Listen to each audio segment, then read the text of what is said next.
Hello and welcome to this week's True Crime live stream.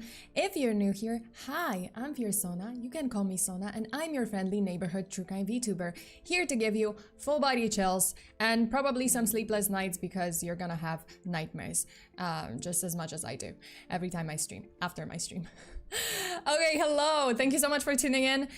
You guys, I apologize. I'm so sorry that I had to reschedule this stream. I had to kind of like, you know, postpone it a couple of days. I have to admit that I kind of underestimated how long this case was and how much research I would have to do and how deep I would have to dig for some of the footage and some of the pictures and, you know, evidence. So I'm really sorry that, you know, you had to wait a little bit longer for this case. I hope you guys will enjoy it. I hope you guys, you know, you're not mad at me too much. But yeah, after this case, I will have to take a short break, maybe like a day or two, just to decompress and probably play games or something, because yeah, it messed with my head so much. Okay, it's no problem, Sona. Preparation is important before a presentation. That is true. And I definitely didn't feel ready on like, what was it, like Saturday? Well, Saturday evening, well, Sunday for me, because the stream was supposed to be on Monday, but then in the end I had to like postpone it to today, which is like Wednesday for me. And yeah, like on Sunday I definitely did not feel ready. I had like still some theories to explore, still some debunking to explore, and yeah, like I had to dig a little bit more. Okay, let me just say hi to the chat. I see Rake Against. Hello. K-Girl. Hi. Kronos. Okay, Kronos, Shy, thank you so much for modding. I think I saw other... wait, someone else from my mods. Wait. Eric, I saw Eric. Hi. Thank you so much, Eric, for modding, for being in the stream. Okay, Alberto. Hi. Anime Weeb. Hello. Puck, welcome. Thinvo. Hi. Always a pleasure. Frog with a hat. I love your username. I'm eating ice cream and watching this live. Today is a good day. Indeed, it is. Let me ruin it for you, because this case is a head scratcher. It is still unsolved, even though, like, I'm gonna... You know, some people do believe that it's solved, and technically a person was arrested in this case, but yes, no, it's... Yeah, you would wish, you would think that, hey, they got the guy, they found the guy, they have the suspect, okay, in custody, oh great, they were charged. No. Yeah, there's gonna be some plot twists. And Kevin Nezuko, hi! And the Traveling Pack Rat, hello. And Oog God. I'm sorry if I... Am I reading this correctly? Hi. Baller, hello. And the John Active, hi. And Fabian, of course, hello. And Demon Taker, of course, hello. And Kitsuya, hey, my people. Kitsuya, hello. I don't know how why? My brain just like thought about what I'm going to say and my mouth just went, I think the fuck not. But Ketsuya, hello. And who else? Demon Taker, hello. And Lizzie, hi, welcome. Who else is here? Wait, who else is here? If you're here, if you're lurking, that's fine. You don't have to message in the chat if you just want to lurk. I'm just saying hello to the lurkers. Also, Toxic King of Thorns. Hi, welcome. Brian Garza, hi! And who else? Who else is here? Because I'm... Jose! Hey! My regulars are here. Just wanted to say special thanks to my Patreon members. You guys are there. Thank you so much for tuning in to my last Patreon stream where we discovered, like, when we explored a TikTok viral horror story, horror videos, and it was pretty interesting. It wasn't a long case, but I think the concept and like how it was executed was very, very interesting. So if you're interested, if you're, you know, curious about the case that I've covered or other cases that I cover on Patreon, bonus cases and bonus like streams overall, you can just follow the link in the chat or in the description of this video. Hey, thank you. And yeah, what else? Wait. Oh yeah, the other thing that I wanted to say is just please follow the chat rules. Don't break them, because you're gonna get bonked or you're gonna get banned. And we don't want that, just behave. Also, P-Taco, hi! Sunny rainy day, hey! Hi, hello, how are you? Okay. Monty, hello. Wait, sorry, I just lagged. I'm studying and watching the stream. Well, awesome. Okay, you guys, I think it's time. I think it's a good moment to Wait. No, wait. Sorry, hold up, because I wanted to talk about the schedule, like just very briefly, just very shortly. Well, I mean, just, you know, briefly. So today we have True Crime, the Jill Dando case. Then we will have some scary videos on both YouTube and Patreon. So we're gonna start on YouTube, and the next day, which is Friday, we're just gonna continue with getting some nightmarish experience on Patreon. So that's gonna be just for Patreon members. And then Saturday, I haven't decided what to do yet on you know, on here on YouTube. I think I'm not gonna do a true crime stream this week because I've been feeling a little bit overwhelmed. Sorry. And then we have Thanksgiving. So Sunday we're celebrating Thanksgiving, and yeah, if you've seen my schedule, I mean, if you see it here, it says without a recipe, Thanksgiving dinner. Yes, you are seeing this correctly. You are reading this correctly. We are back to, I'm back to my shenanigans. I'm back to cooking without a recipe. It's gonna be very interesting, an interesting experience. Like, remember last time, I think last time I did it was for 30K celebration, and I was baking a cake without a recipe. It didn't go so well. It was disgusting, and I'm pretty sure my tummy was not great afterwards. Don't do this at home. Yeah, but I'm gonna be making some Thanksgiving dishes without a recipe, and we'll see how it turns out. Oh, yes, we're so on. That poor turkey, yes. That poor turkey is going to get desecrated. So I'm not gonna make a turkey because, okay, so that's the thing. Like, there's not gonna be turkey because I generally don't eat poultry, and I don't eat beef, and so it's gonna be kind of vegetarian, I think. I will try to make something that's, you know, like I do. Okay, I'm trying to reintroduce chicken in my diet, so we'll see. I'm not sure if I can get a turkey. But on the other hand, I wouldn't eat it, so we'll see. It's gonna be interesting. I will have to improvise a lot. Twerky. Okay.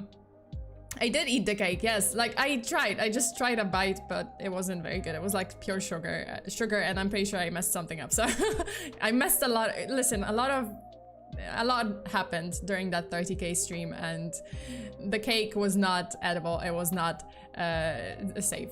Maybe pumpkin cake, maybe pumpkin pie or something. Yeah, chicken pot pie, maybe shepherd's pie. But then shepherd's pie is also with meat. I don't know. I will have to, like, very much improvise. So we'll see. Okay, you guys, I think it's time. So you know what to do. Get your snacks. Yes. Oh my god, I'm ruining my video. I'm ruining my stream. Okay, you know what to do. Get your tea, get your snacks, get your blankets, because this case is gonna give you full body chills. Let's go. Let's do this.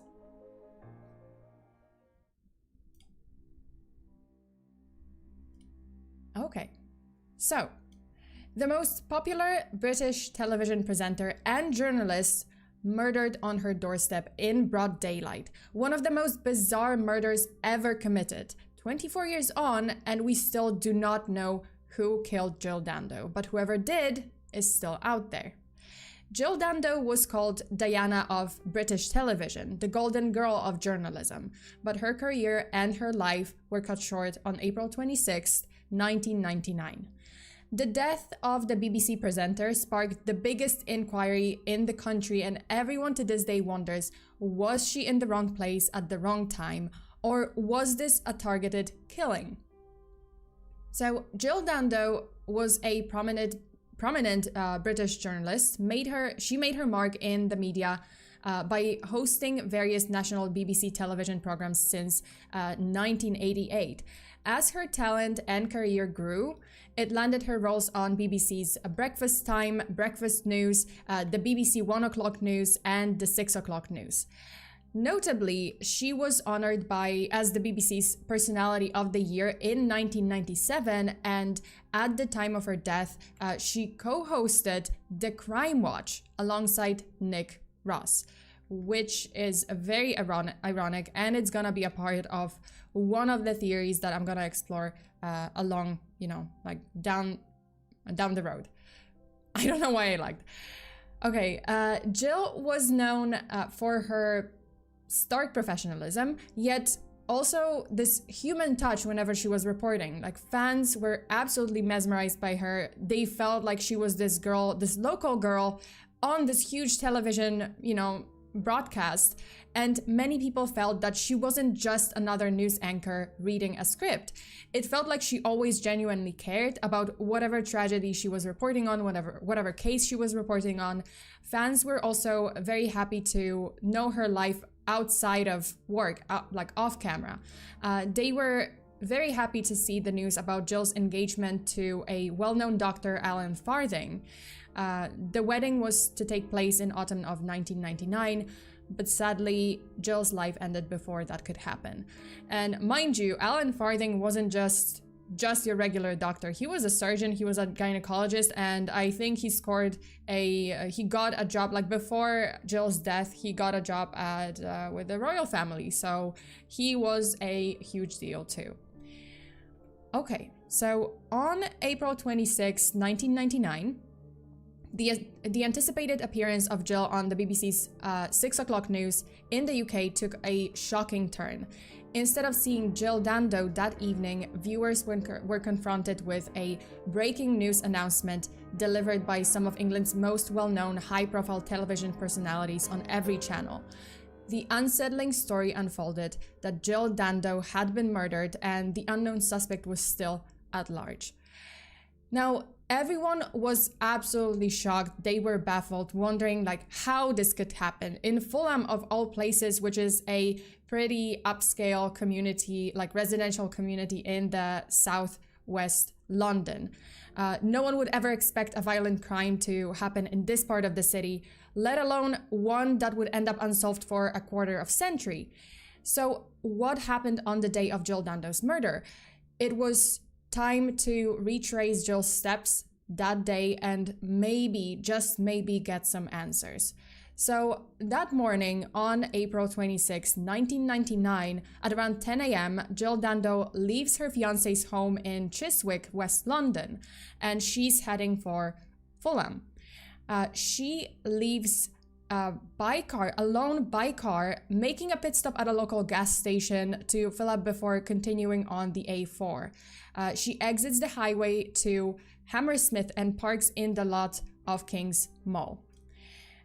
And as a mere 36 minutes later at 10:36 a.m., Jill is spotted inside King's Mall entering Ryman's, a fax supply store. There, she purchases paper before making her way to Dixon's, another fax supply store, and then to the Link. By 11:01 a.m., Jill exits the mall, and at 11:04, she is observed driving west along King Street. And moments later, she makes an abrupt turn under the Hammersmith flyover towards Fulham Palace Road. And the last CCTV footage sighting of Jill's car occurs at 11:10 a.m. As she turns onto Manbray Road, a shortcut to basically her residence in Fulham. Then at 11:30 a.m., At 11:20 to 11:25 a.m., she makes a stop at Cope's Fishmongers to purchase 2 fillets of Dover sole. At this point, at 11:23 a.m., she receives a phone call inside the shop, but who made the phone call and what did they talk about with Jill is another unanswered question. Then by 11:30 a.m., Jill arrives at her home, which she had put up for sale a while ago, because, she wasn't spending much time there anymore. She was spending most of her time with her fiance, Alan Farthing, at his house, so she put up her Fulham house for sale. And little did she know this would be her last return. At 11:31 a.m., tragedy strikes. Jill, standing at her front door with keys in hand, is shot once in the head. The assailant, described by The Guardian as a mysterious figure, grabs her from behind, forces her to the ground, and fires a single fatal shot. Like straight, just touches the nozzle of his gun to her head and fires. And The Guardian described the scene as follows, quote, "As Jill Dando was about to put her keys to the lock in the lock to open the door of her home in Fulham, she was grabbed from behind with his right arm. The assailant held her and forced her to the ground so that her face was almost touching the tiled step of the porch. Then, with his left hand, he fired a single shot at her left temple, killing her instantly," end quote. So the bullet entered her head just above her ear, parallel, oh god, I fucking hate that word, parallel to the ground, achievement unlocked, and came out the right side of her head. At that exact time, at 11:31 a.m., Jill's next door neighbor, Richard Hughes, hears a yell, which he initially thinks is Jill greeting someone, because that's what how he described it. He thought it was someone being surprised by someone else. Like someone maybe greeting someone, just being surprised by an unannounced visit. And he said, like, yeah, it sounded kind of like a greeting. Polish struggling with few English words. Listen here. I have a lot of words here that I have to say today. This case is so fucking long. You guys are gonna sit here for like 2 hours because there's so many things in this case that I have to discuss, and there are gonna be big words, so that is some big brain time for me. And yes, sometimes I cannot, like parallel, that's this word is a curse. If I have to say it on its own, it's fine. If I have to say it in a sentence, that's where the steps happen. That is the uphill battle. It's part of the charm. I mean, that's why you're here. Listen, this is part of my charm, you know, me messing up English words and me kind of sounding weird or going like, yes. Say it 5 times fast, Sona. No, I cannot. Parallel. Yeah, yes. Right. Okay, so as I said, Richard Hughes, he hears a yell, but he thinks it's kind of like, oh, someone's surprising, just unannounced visit, and someone is surprised to, to see them there, and they just greet. So he doesn't hear any gunshot, nor sees Jill's body or any sign of violence at the time.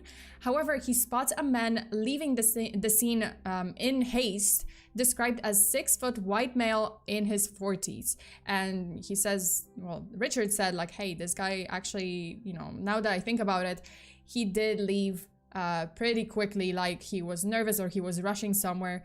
But, he didn't really suspect anything. And because at the time Richard Hughes doesn't see or hear any signs of violence, he thinks little of the encounter and doesn't actually alert the police, unfortunately. And then at 11:46 a.m., Jill's lifeless body is discovered by another neighbor, Helen Double, who promptly calls emergency services. And this is actually the audio from that day. Thank you. Ambulance service, hello? Hello, ambulance. I'm walking along Gowan Avenue. It looks like there's somebody collapsed confidentially. It looks like it's Jill Dando, and she's collapsed in her door. There's a lot of blood. You just approach and check that the lady's breathing for me. She doesn't look as if she's breathing. She's got blood coming from her nose. Her arms are blue. I just need to find out if she's breathing. Is the lady's chest going up and down? Oh my God, no, I don't think she's alive. Right, okay. Don't worry, I'm going to get some help there as fast as I can. Yeah, so it's kind of hard to hear exactly what she's saying, but basically she's saying, hello, like I'm seeing a body on the floor in front of a house, and confidentially it looks like it's Jill Dando, and her hands are blue, there's a lot of blood, she's bleeding from her head, and the responder, the dispatcher says like, do you think she's breathing? Can you see her, her chest rising? And the neighbor is obviously scared to approach. Like, I would be scared. I think everyone would be scared to approach the scene and to touch anything, because it is a crime scene, right? So like, you're scared to touch anything, to do anything, and also it's a injured person, possibly dead. I think anyone would like hesitate. So she doesn't really touch Jill, like, but she does try to look whether or not Jill is breathing, and obviously she isn't. So she says so. She tells the dispatcher that, hey, I don't think she's breathing. I think she's dead. So that's how it ends. Paramedics and police arrive within minutes, rushing, like after this call, rushing Jill to Charing Cross Hospital. However, despite their efforts, Jill Dando is officially pronounced dead on arrival at 1:03 p.m. And the whole nation is plunged into complete shock, grief, and confusion. The following 6 months of an intensive investigation bring little concrete evidence. Police conducted more than 2,500 interviews, collected over 1,000 statements, and pursued countless leads because they opened, obviously, phone lines for the public to call in any leads, anything that they, any kind of information that they might have, because something might actually, be there in that information that might help the case. With such an extensive amount of data at their hands, one might expect that an arrest and proper closure of the case would happen in no time. But a quarter of a century later, 24 years, and it feels like pretty much little progress had been made in, or has been made in bringing about a conclusion to this murder case. This isn't to suggest that there isn't lack of theories or suspicious leads that still need to, still need some like investigation and exploring. In fact, some theories persist to this day. They just don't have enough evidence. A lot of people were leaning towards an opportunity killing. So someone completely random who didn't personally know Dando, and she was simply in the wrong place at the wrong time. Like that was the initial consensus, like, oh, this was an unfortunate accident, this was a robbery, maybe this was just, I don't know, like just freak attack. But what if I told you that this was a pre-planned, politically motivated, targeted assassination, and Jill was absolutely the target? So immediately after the Dando killing, several harrowing phone calls were made to the BBC and various other media outlets, and the caller was claiming responsibility for the killing on behalf of Serb groups. But again, what does Jill Dando have to do with Serbia? What does she have to do with the Serbs? Why would they want to kill her? Well, this might be just bigger than Jill Dando herself. This might have been political revenge and some kind of aggressive political message. See, the caller would claim that the British journalist was murdered in the name of revenge for the UK and NATO bombing campaign in Serbia earlier the same year, so 1999. The armed conflict called the Kosovo War took place between February and June 1999, and it was a conflict between the ruling forces of the Federal Republic of Yugoslavia and the Kosovo Albanian rebel group known as the Kosovo Liberation Army. Eventually, the war ended when NATO decided to intervene with a series of airstrikes in March 1999, prompting the Yugoslav forces to withdraw from Kosovo. Okay, but again, what does that have to do with Jill Dando, and why would she be targeted because of this war? So back in March 1999, 3 weeks prior to the murder, Jill appeared on the news and was presenting an appeal for aid for Kosovo Albanian refugees. During the broadcast, numerous videos from the war zone were shown, while Jill was appealing to the public for support through donations, basically. So there was a suspicion that the contract killing was ordered by the Serbian, because I fucked up my hey, scuff, as always. Okay, so there was a suspicion then that the contract killing was ordered by the Serbian warlord, his name is Arkan, or Željko Ražnatović. Sorry, I'm not sure how to read it.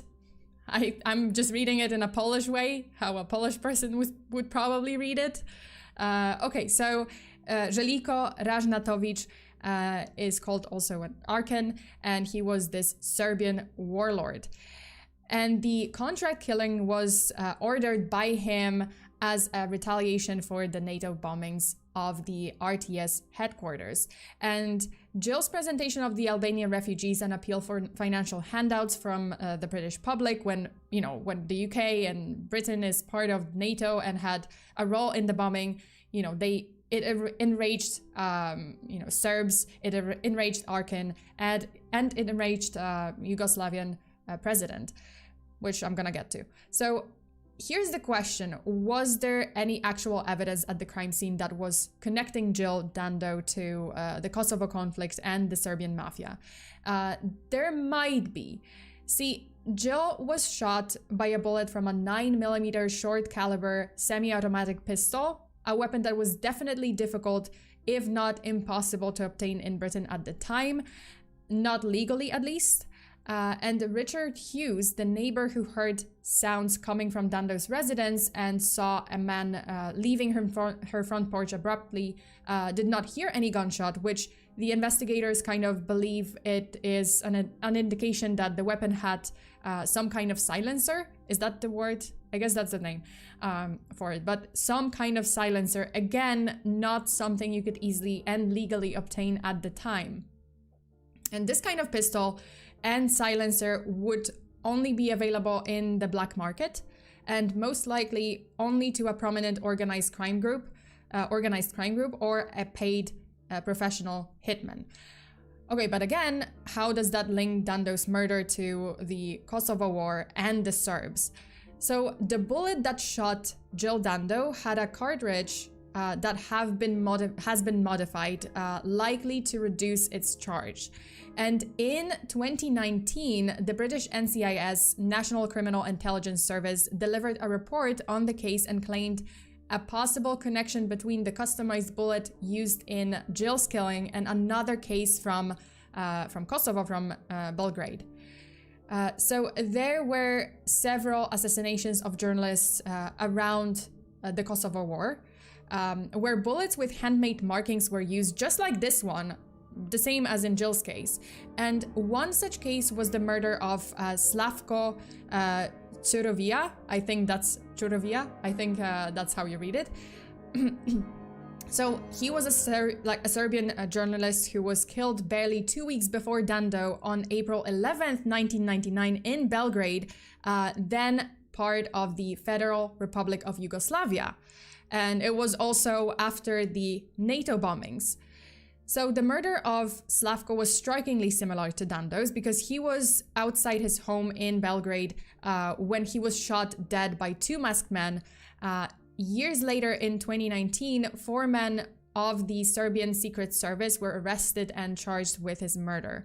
The most prominent theory was that the Serbian president, or at the time, I believe his name is Slobodan Milosevic, together with Arkin, so the warlord, ordered and organized the assassination of Slavko and possibly Jill as part of a crackdown on the media and journalists who opposed and criticized the regime, especially when the Kosovo War happened. And Slavko, among several others, did not support the conflict, and he kind of expressed support for Albanian refugees. Again, just like Jill Dando. Okay, so in 2012, Slavko's widow told the Daily Mirror that she strongly believed that Jill Dando had ended up as another target of the Serbian regime and executed, and she was executed by a Serbian hitman because she expressed support and appeal for Kosovian Albanian refugees shortly before her death. However, this is where we get to the sort of kind of doubt / debunking part.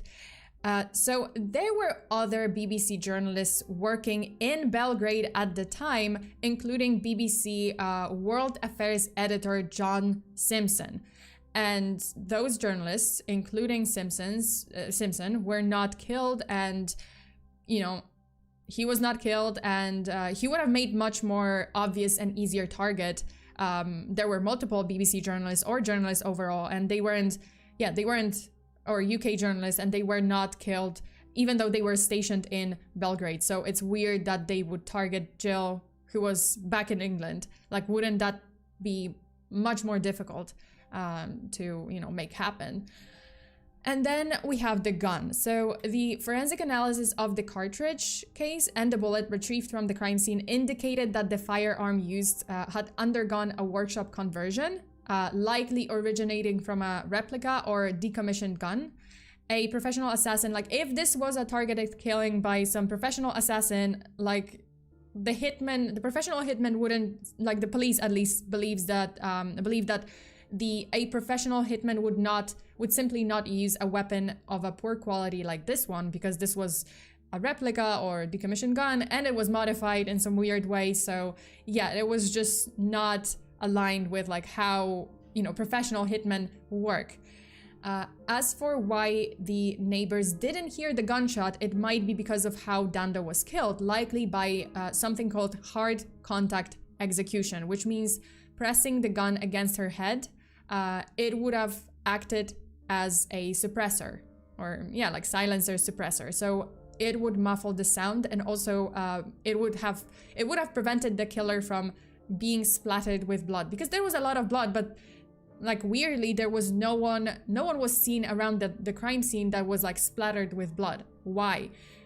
This might be why, the hard contact execution, because they did it so that they don't get splattered with any of the blood. Okay, so let me just read some of the chats.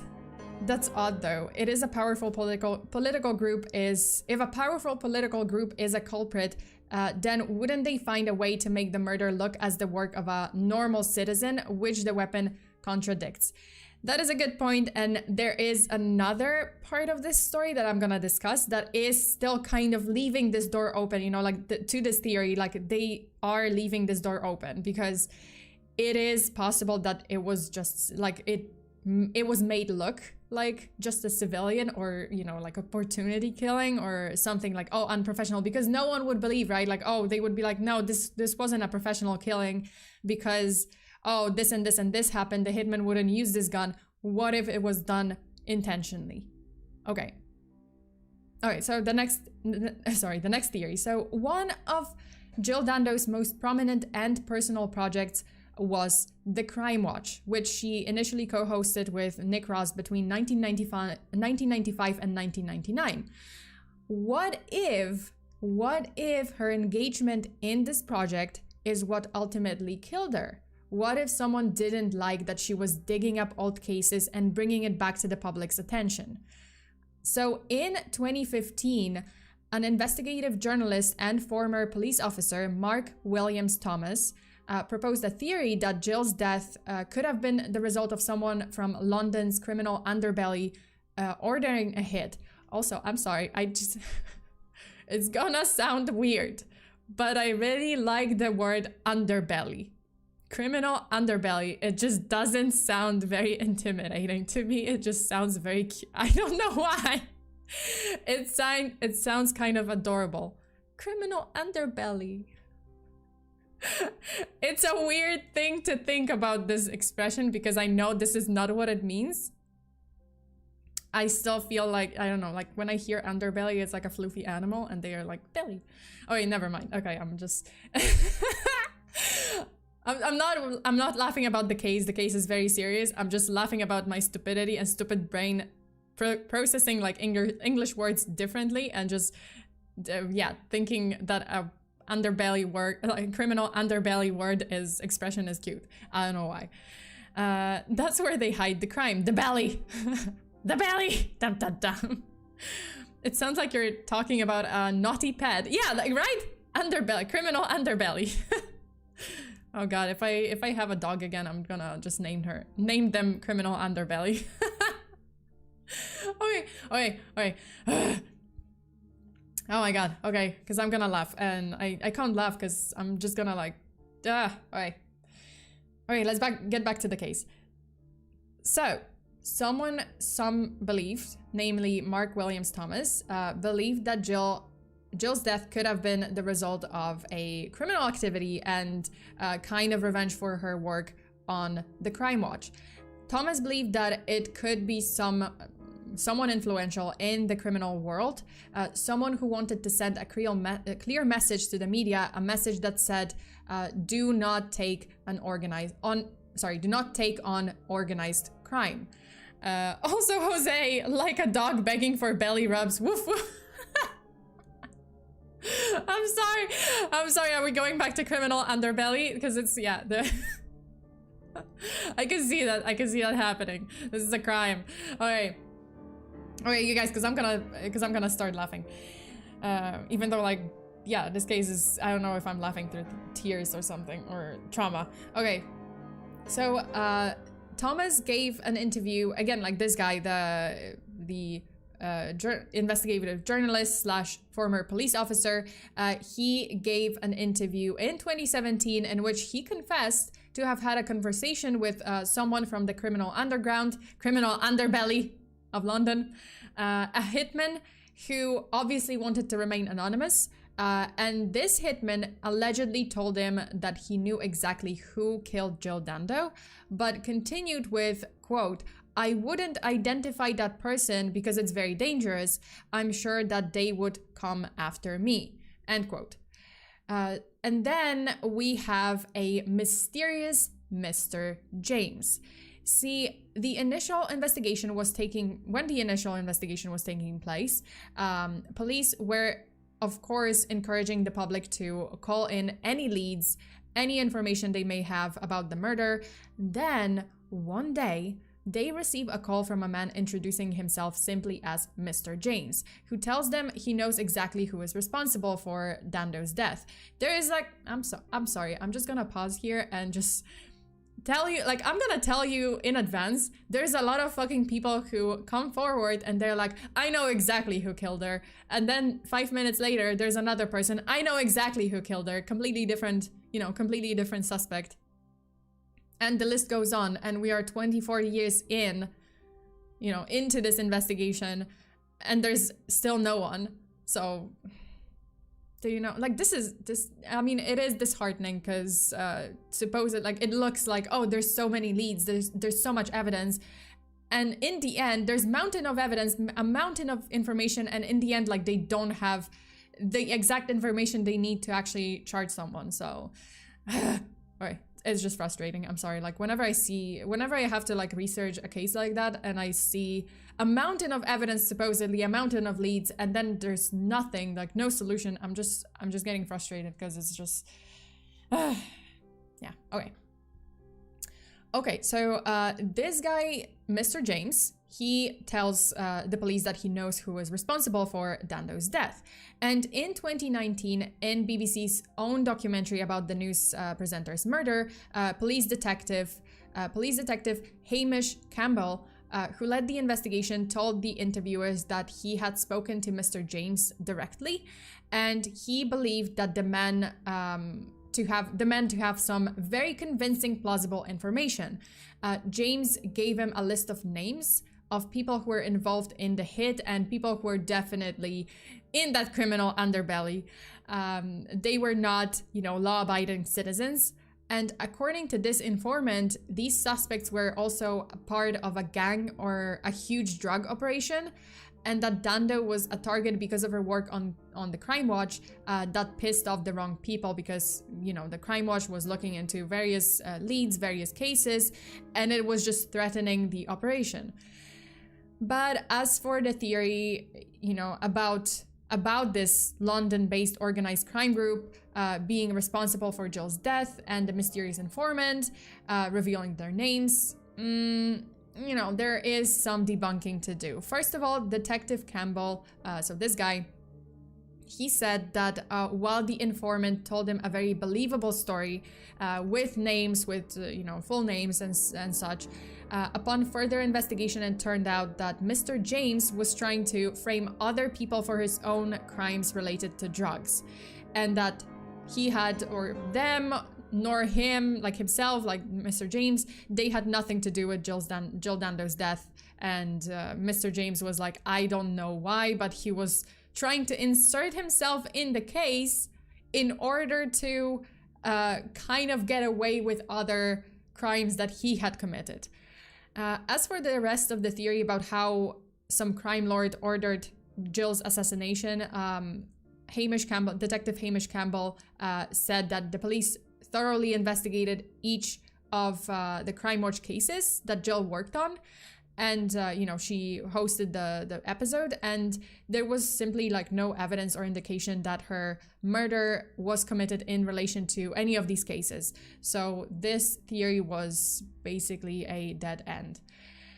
Okay, so the next theory falls right in the middle of the BBC itself. A theory that Jill Dando was killed because of her investigation into a rumored pedophile ring inside the ranks of the news station in the 1990s. So, you know, just right at home. See, this theory emerged after a scandal involving someone who Dando knew personally. The scandal involved a prominent English media personality, Jimmy Savile. I think that's how you read his name. Who Dando at the beginning of her broadcast media career contacted for help in getting a job in the industry. Totally doesn't look weird. I'm sorry. This is like, okay, this is his older photo. This is like, he's older in this photo, but I saw younger pictures of him, and I mean, I don't want to judge people by like how they look. Obviously, this is no like proof that he's creepy, but he looked creepy. And I was just like, yeah. And he worked on a lot of projects that involved children. You are hearing where this is, you know where this is going. You know where I'm going with this. Yeah, he looks exactly... okay, this is gonna sound terrible, but like he does look exactly like he would commit that kind of crime. I'm sorry. Yeah, he looks like a, yeah, you know where I'm going with this. Okay, so in 2012, a year after Jimmy's death, evidence emerged that he sexually abused hundreds of people throughout his life and career. Most of them were underage, but some were as old as 75, and most of them were women. That same year, ITV released a documentary in which several women confessed that Savile had abused them when they were only teenagers. This prompted a bigger investigation into institutions which Savile was connected to and worked closely with, namely the BBC and National Health Service, NHS. Soon, London's Metropolitan Police opened an investigation into historic allegations of child sexual abuse by Savile and several other individuals that were connected to the BBC. In the end, there were 589 alleged victims that we know of. 450 of them were abused by Savile. Oh my god. See, like I told you, this is his younger picture. I'm sorry, like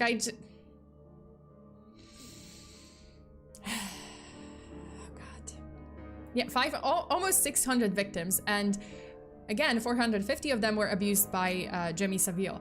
And many of those rumored offenses supposedly took place on the BBC premises, as well as 13 NHS hospitals that Savile was, you know, kind of doing some charity work at, you know, for the NHS. Some rumors even said that Jill Dando could have been one of the victims. Back when, like namely back when she was only starting her television career as an intern, but those were never confirmed. And there was some suspicion that maybe Jill Dando got too close to exposing the entire pedophile ring within the BBC. Maybe her investigative efforts were about to ruin some prominent careers, because there were apparently some high profile people involved. And so she had to be removed. Some of the people allegedly involved in the scandal were definitely powerful and had enough money to hire someone to do the job. But here is where we get to the debunking section of this theory. So while there was definitely a scandal about Jimmy Savile, and this was very real, you know, and others within the BBC being involved in the sexual abuse of minors, Jill's involvement and her being one of the victims or being killed in order to be silenced was never really proven. A BBC spokesperson later released a statement that there was no evidence to substantiate this theory. So this theory was also debunked as not connected in any way to Jill's death. Okay, so another lead investigated by the police in search of a possible suspect were Jill Dando's past relationships. Wait, let me... That guy died before his dark secret. Yeah, like, so he actually died in 2011. And listen, I'm not saying it's... I mean, I don't wish death upon anyone, but like... I would say the world is, even in the slightest bit, a better place without a person like that. So, you know, not that I wish death upon him, but the world is a better place if, you know, if one person who's terrible, who's purely evil is gone and does this shit is gone. Okay. Yeah, the BBC also like actively protected him. Like, this was another can of worms. This is another case for another day. But yeah, like the BBC was just like, I don't know. Okay, so let's move on to the next theory. So ex-lovers. As I said, the police did look into possible suspects, you know, in Dando's past relationships. Jill was, after all, like an ambitious woman in a pretty tough industry, definitely male-dominated. Back in the day, it was very competitive, highly competitive, and it wasn't uncommon for relationships built between colleagues to turn into rivalry. And it isn't uncommon to backstab people you worked with, and it also wasn't uncommon to play dirty to succeed. But is it possible that one of her past lovers or colleagues was capable of murder? There were two persons of interest in Jill's circle, like immediate circle, that the investigators considered and focused on. One was Jill's ex-boyfriend, Bob Wheaton, a producer at the BBC and subsequently her boss. There was some talk of power abuse, of Wheaton being controlling and possessive over Jill when they were dating, although most of those were just rumors. However, detectives did discover that sometime before her death, Dando had lent Wheaton I believe £35,000 for a down payment for his house. This raised some eyebrows because, I mean, it was strange for Dando to give this much money to an ex-boyfriend. And obviously the police absolutely interviewed him as a possible suspect because they thought it was weird too.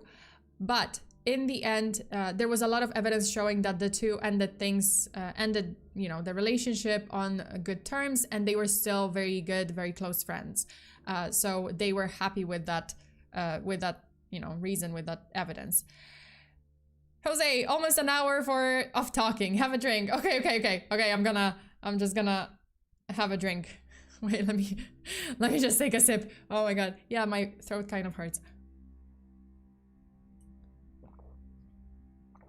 Okay, so maybe this case isn't gonna be that long because I still have some some pretty crazy theories to talk about, but it's not. No, I mean, it's gonna be a while. Okay, Jose, thank you so much. Okay, let me just drink some more. Sorry. Okay. Okay, so we explored the ex-lover, right? So ex-lover, Bob Wheaton, he was interviewed, but in the end it turns out that he wasn't involved in Jill's death, most likely. Like, they were on good terms. There was no indication that he would have some kind of grudge. He would hold a grudge against her or wanna just get rid of her. Okay, but what if it wasn't a controlling ex-lover, but someone she worked with closely, someone who had direct access to her schedule and knew her location at any time of the day? Because after all, the investigators still couldn't really explain, like, how did the assailant know that Jill would be at the Fulham house that day at that particular time? This was not her main residence anymore. She was mostly at Alan Farthing's home, and she was also in the process of selling the Fulham house, so her visits were very irregular, yet the killer was there waiting for her rival to shoot her. Enter John Roseman, Jill's manager. And Roseman was actually the reason why Jill went to her Fulham home on April 26, 1999, because that morning Roseman faxed Dando some documents to review. Hence, her stop at the fax supply store on the way. And Roseman was also in constant contact with Dando throughout, like through her personal phone throughout the day. And he knew when she would arrive in Fulham, like where she was going, when she would arrive. He knew all of that. And there's one more plot twist. So see, Roseman faced further scrutiny when detectives uncovered that he had written a novel titled Good Men Die Like Dogs. And this novel tells a story of an agent. Sorry, I just had to pause because so this book tells a story of an agent / manager, and the agent's clients are murdered by a serial killer. And one of the murders featured in the book involves a man shot in the head at his home. Sounds familiar? Yep. So obviously people were like, why did you write something like that? Like, this sounds very similar to what happened to Jill. Also, you were in constant contact with her. You knew where she would be. You knew when she would arrive at the Fulham house. Like, this is very weird. This is very... And some people in the, the working environment of Jill's and in her immediate circle also kind of thought that John Roseman was pretty controlling too, and pretty possessive and pretty intense. So they had some suspicions, but there is a part of this theory that needs to be debunked. So the police investigated this lead and concluded that Roseman was not their guy. As for the novel, all victims in the book were male, and any similarities were purely coincidental. It seemed, it wasn't as intense as the novel that the other case that I talked about, the case of Christian Bala, the Polish writer who wrote a book, Amok, that exactly exactly described the crime that it did describe the crime that he had committed and the murder that he had committed. It was just too similar, and the circumstances also, there was evidence that pointed at him. So this is another case. You can just watch it on my channel. It is in the true crime live stream playlist. Okay. It is sus. It is, I have to say, when, I was watching the Netflix documentary, because Netflix did release a documentary about the case. If you watch it, and this is actually a screenshot from that documentary, I believe. But yeah, if you watch that documentary, yeah, it's very sus. It's pretty sus. This guy is just sus, but is he sus enough to, be capable of murder? I don't know. I don't think so. I think this one was just a coincidence. So... Okay, so as I said, the police investigated the lead on John Roseman, and they investigated the whole novel thing. So yeah, they said oh, any similarities were just coincidental. However, a spokesperson for Roseman stated that he would refrain from publishing the book out of respect for Dando and her family, because obviously there was a lot of controversy around the book when it came to light, and a lot of people were just upset because, yeah, while the police didn't believe that it was evidence and it wasn't as similar as people thought, some people, everyone interpreted it in their own way. So some people thought it was evidence, some people thought, oh, this is very similar. So obviously people were understandably upset. So he didn't release the book.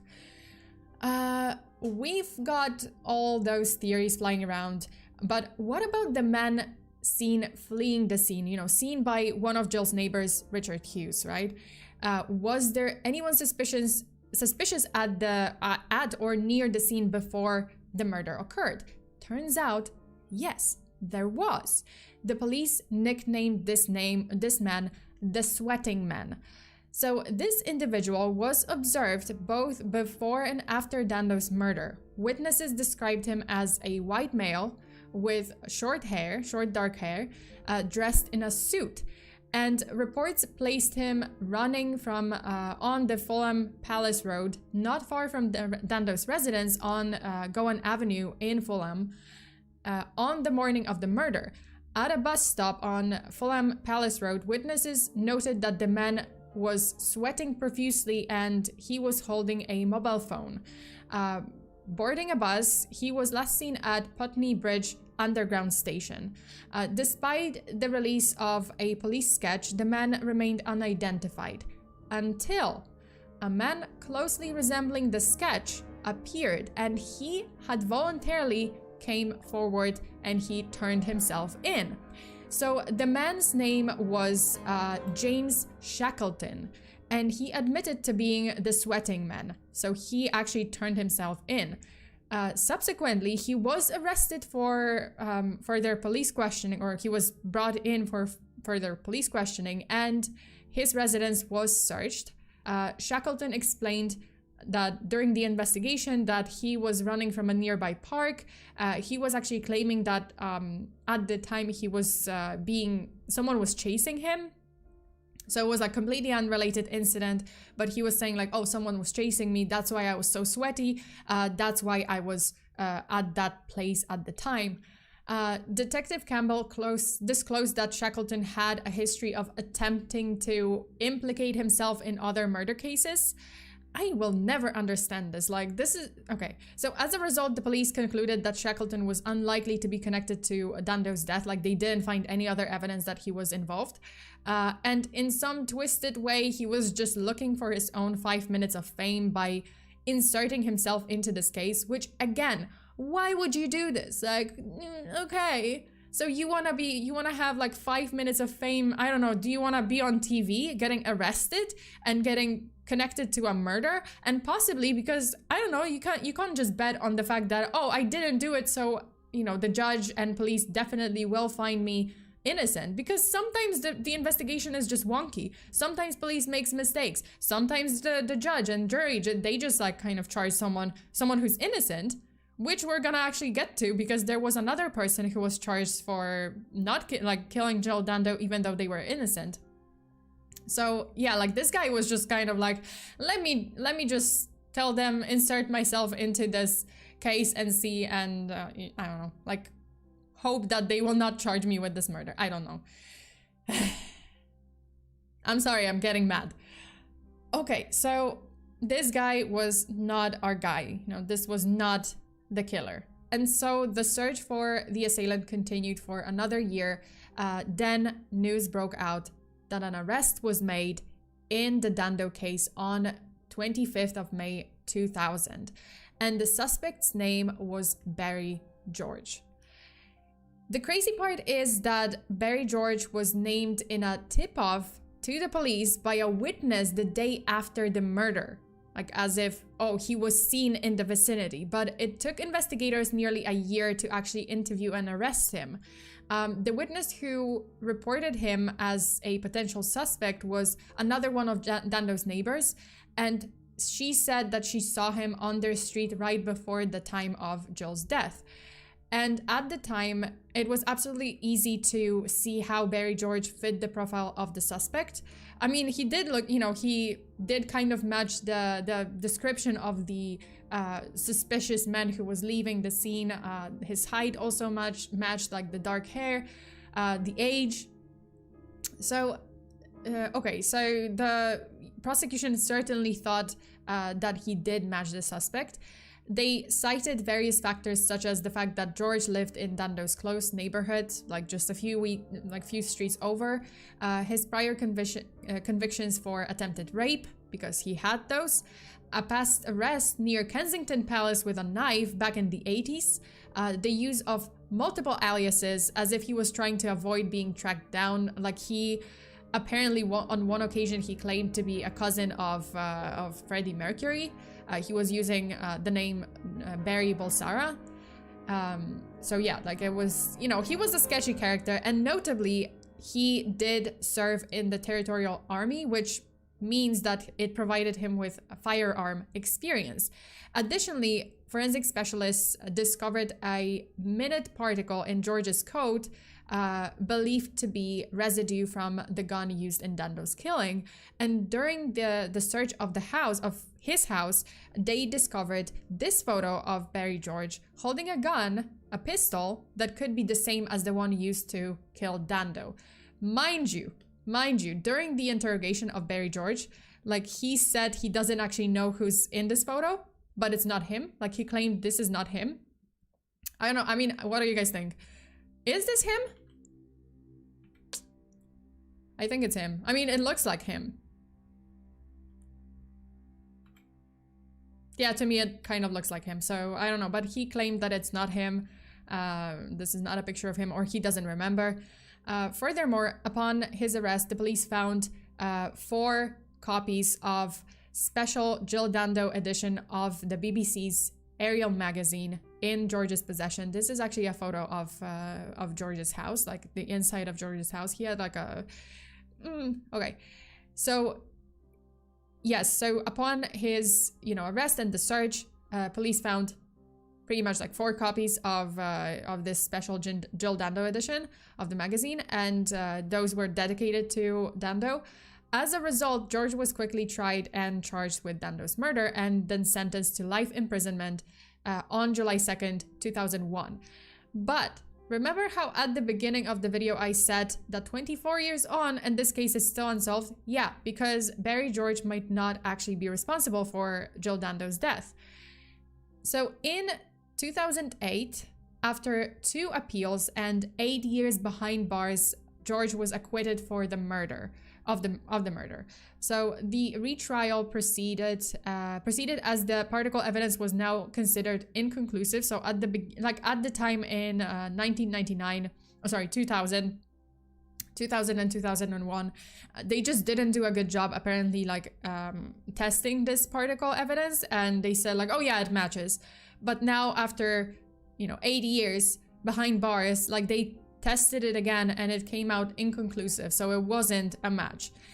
During the retrial, a neuropsychiatrist testified that George had an IQ of 75, making it unlikely for him to possess the organizational and clinical skills required to carry out the killing with precision and to hide away of the evidence. The initial shortcomings of the investigation when it comes to Barry George in the end took 8 years of his life and absolutely made his post-exoneration life very, very difficult because many people refuse to believe he is innocent. And to this day, many people do refuse to believe that he is innocent. Barry George had an abundance of different mental disorders. And yeah, on top of it, he had that low IQ. So it is... I don't know, it seemed, when I was watching the documentary, at least the Netflix documentary, it seemed pretty much it seemed very convincing that he is not capable of murder, and his life was definitely made very, very difficult. So, and the evidence wasn't really hard evidence. It wasn't very, it wasn't telling us anything. As I said, okay, so about the special Jill Dando edition of the magazine that was in his house, you gotta understand, this was his house. He had a bunch of shit. He had a history of stalking women and taking pictures of women, but which creepy, he served his time for his actual crimes. But this was his house, and I mean, to me, it's just even the magazines, those are coincidental. There's a bunch of trash here, so it proves nothing pretty much. He is a hoarder. Yeah, he's pretty much a hoarder, so that proves nothing. And the particles, the gunpowder particles, that's also not exactly evidence. I think in the documentary they also explored, they made sure to mention that, hey, when you sit, this could even get on your coat if you sit in a taxi or on a bus, and the killer supposedly was running away from the scene on foot. Maybe he got into a car, which, by the way, I'm gonna talk about in a minute. In a car, maybe into a taxi, maybe got on a bus. Those particles could have been freaking everywhere. So, it's not really evidence. And also, they came back inconclusive. So again, it's not hard evidence. Okay, so the thing is, there is another theory and another piece of evidence that the police failed to find and investigate back then. And to this day, this lead remains pretty much cold. So a postman disclosed that an hour before Dando's death, while delivering mail to her home, he observed a dark-haired man in a suit, standing in the street, kind of staring at that particular house. Likewise, a traffic warden identified a Range Rover, a dark Range Rover, parked in violation of parking regulations on that street. And then, right after the time of the murder, 2 witnesses claimed to have seen a dark-haired man in a suit sprinting along the road, which may or may not refer to James Shackleton, but he wasn't in a suit. This guy was specifically in a suit. And additionally, a CCTV camera captured a Range Rover quickly leaving the scene at approximately the same time after, Dando's murder.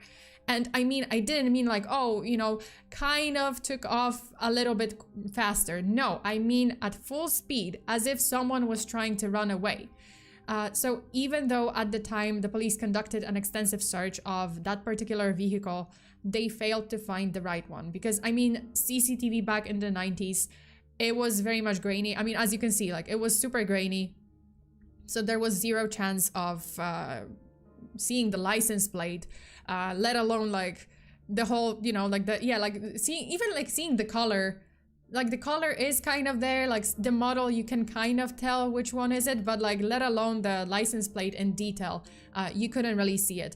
So, they could only rely on the model and color, kind of, which, by the way, was a very popular, that Range Rover was very popular type of car in the streets of London at the time. Yeah, so they didn't find it. So in the end, and as things are now, whoever murdered Jill Dando is still out there and has quite literally gotten away with murder. And Jill's family members are determined to wait for as long as it takes, work with the police, and hope that the culprit will eventually be arrested. Some of them do believe still that Barry George was responsible. I don't think so. But we can, it's 24 years. Some cases get solved after 50 years. So I hope it's not gonna take that long, but there's still hope. There's always hope. That is it. Okay, so the case wasn't as long as I thought, but it was a lot of talking. Oh God. Oh my God, okay. I'm tired. Let me just switch back to the other screen and let's just chat a little bit more. Damn. I thought the case was longer. Honestly, I did not discuss everything, every little detail. I tried to discuss all of the important details, definitely the important theories, important evidence.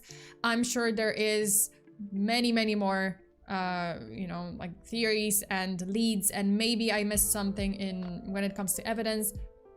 Definitely some interviews. So I encourage you guys to actually watch the Netflix documentary. I think it's titled "Who Killed Jill Dando." It is on Netflix. At least it was in Taiwan. I don't know if it's. I mean, it should be everywhere. But yeah, like the documentary is pretty good. So I really encourage you guys to actually like watch it. It was pretty interesting, and there's definitely like more in the interviews, which I couldn't play here. I couldn't play the videos of the interviews. So you guys, if you're interested, you can just watch it. It was a crazy case. There were some crazy theories, there were some crazy stories, crazy connections with, obviously the Yugoslavian war, the Kosovo war, the mafia, the London's criminal underbelly. The underbelly. Maybe it's the underbelly. I don't know, like I guess it's very ironic. It is pretty ironic that she was working on the Crimewatch and she was actually involved in. I mean, okay, yeah, was she killed for investigating these cases? Was she killed for talking about true crime cases? Shit. I mean, I hope I'm gonna be fine. I'm gonna try to, always stay safe, always, I will try my best not to get killed. I mean, or haunted by a ghost. Who knows? Whoa. My theory is crime syndicate.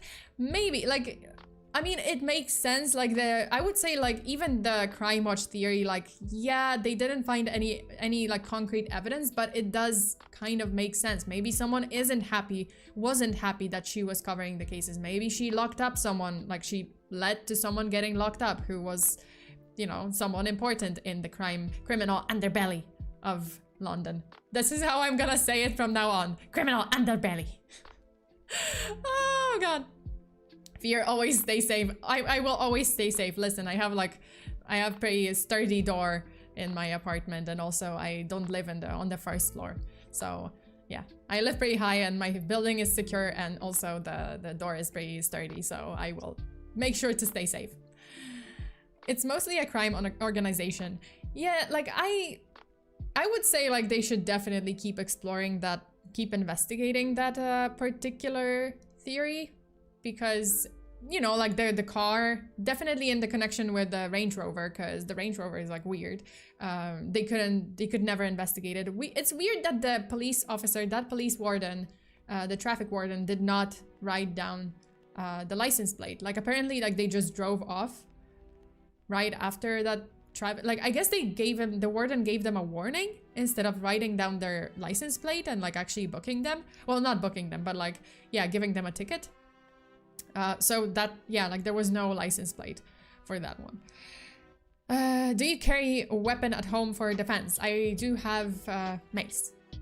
And I do have, yeah, I think I have mace. Is it mace or pepper spray?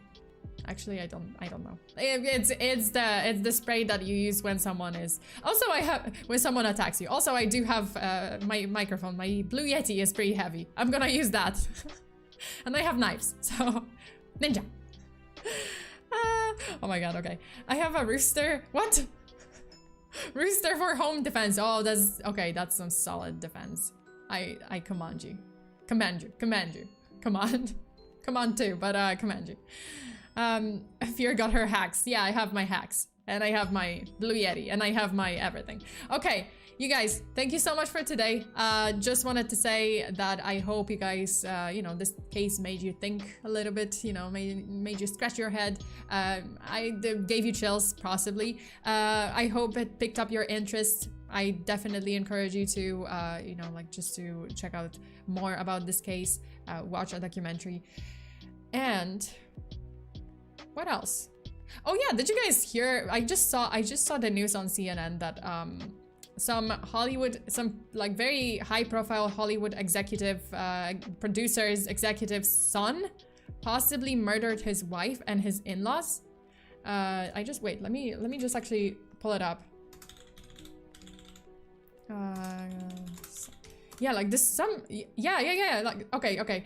Son of Hollywood exec accused of killing wife and her parents, hired worker.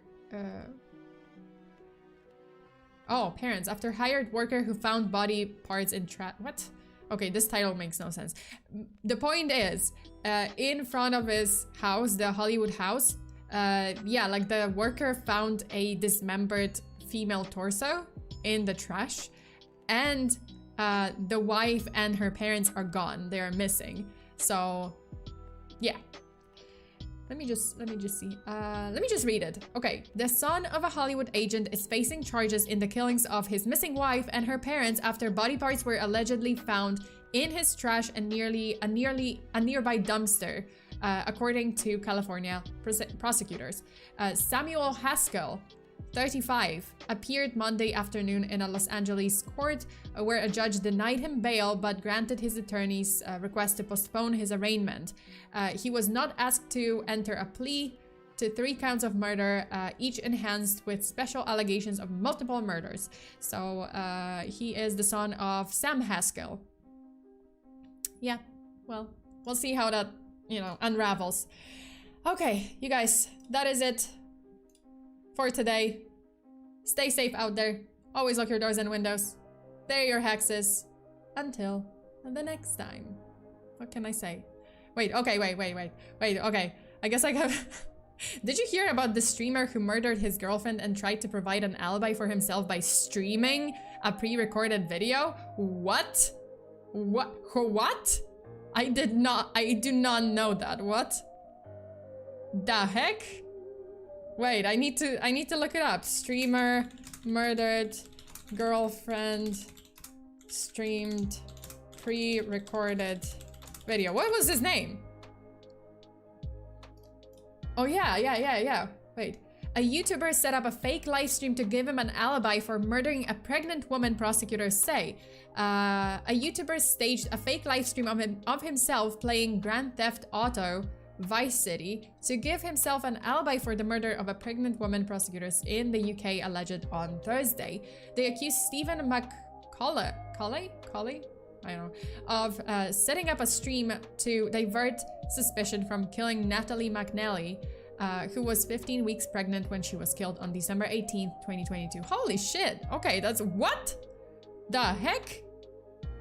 Wow. Okay, I am saving this case because I might actually. This is okay. That is insane. That is insane. What the heck?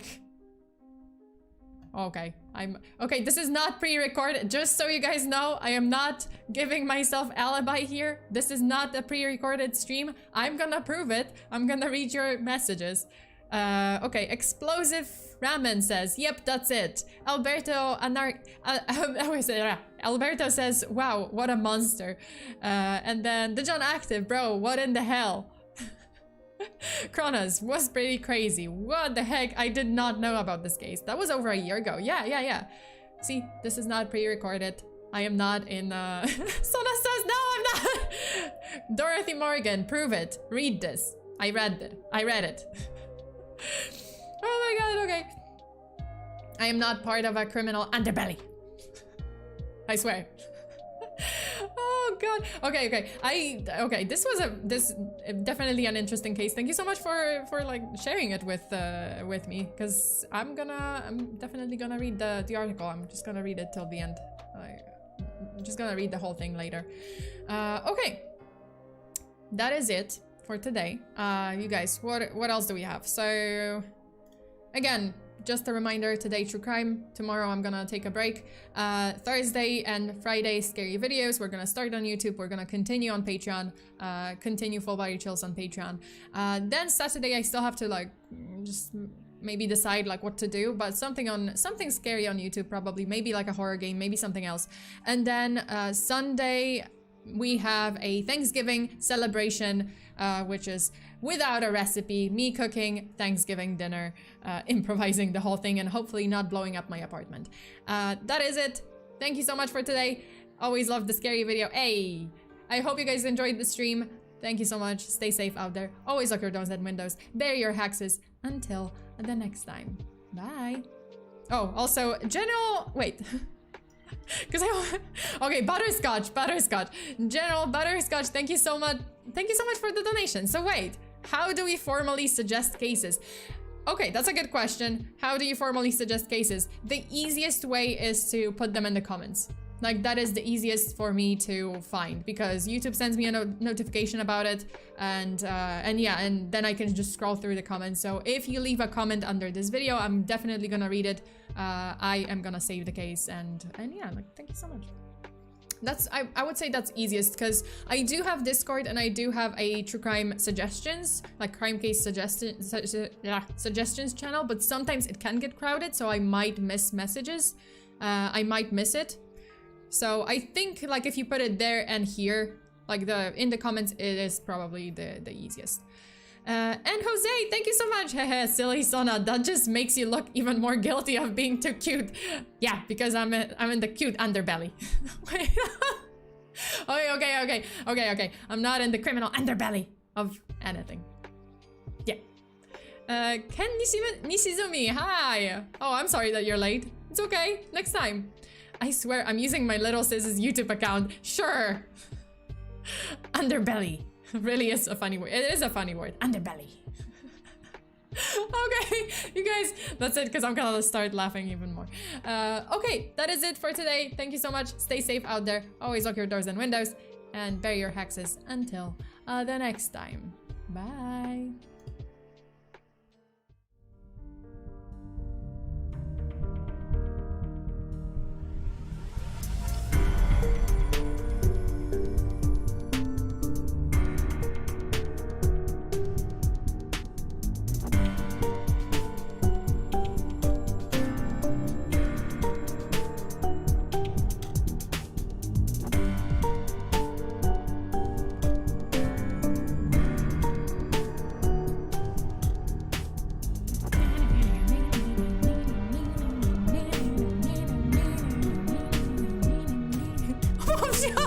Oh wait! Did Did I turn on? I turned on my mic by accident. I'm sorry. I'm sorry. I'm sorry. I didn't. Just. Okay, bye.